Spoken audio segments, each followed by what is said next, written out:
Hey solo adventurers. Today I wanted to do a quick blog post on my top safety tips for your first few solo trips. I know that's a concern for many people is, will I be safe if I travel by myself? And are there some additional safety precautions I should take? So let's get into it.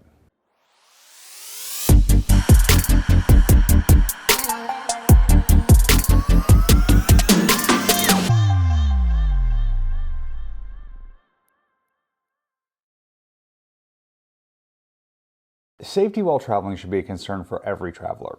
There are some particular concerns for solo travelers that we'll address while we go through these, but these are generally my tips for anyone who's going to be traveling, and if you're new to international travel, they're worth bearing in mind. So my first tip is do your research, and more importantly, be very specific in your research.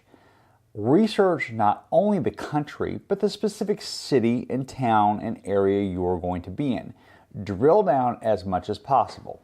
So, for example, if you're going to be in Paris, like I am now, look at the arrondissement you plan to visit and see, is it safe? The other day when I did the street art video for you guys, I actually entered those two arrondissements into Google, just did a quick Google search and looked, are they generally safe? And I also just looked on Google Maps and kind of looked at what the area looked like on Google Earth, Google Maps. So be very specific in your research because there's also counterexamples. For example, I live part of the year in Honduras.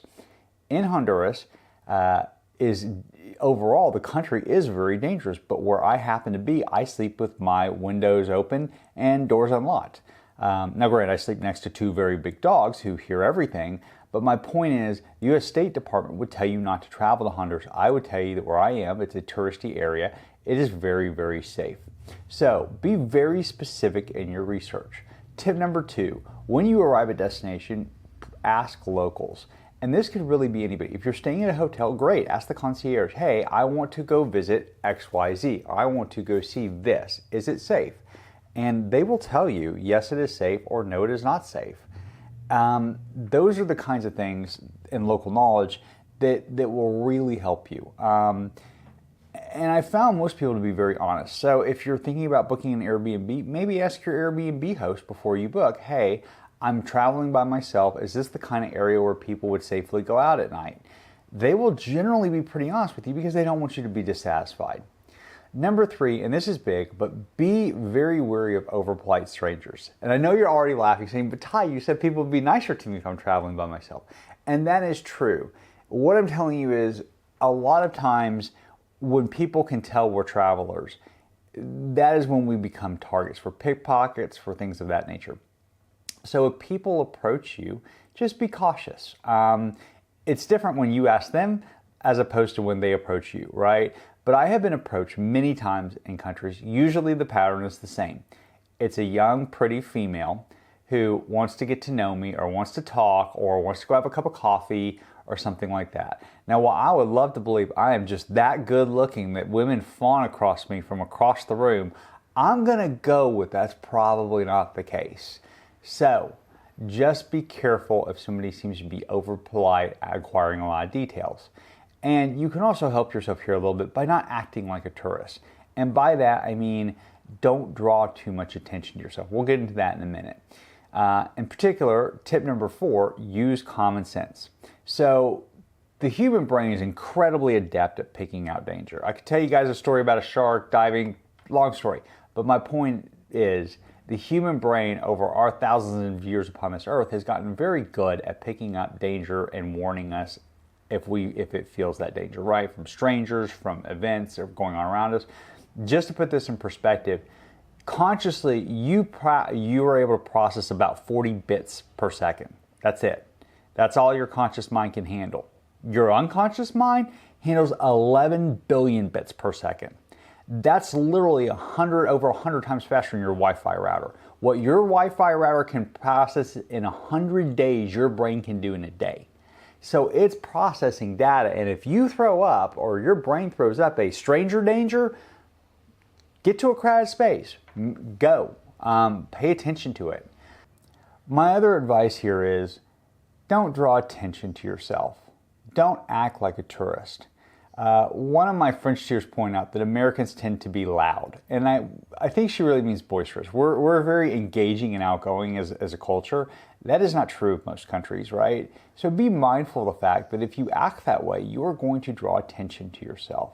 So don't. If you wear fancy clothes and fancy jewelry, you draw attention to yourself. Don't. Move with purpose, right? Even if you're not quite sure where you're going, act like you know where you're going. Because if you stand around the subway station staring at your map and going like this, you draw attention to yourself.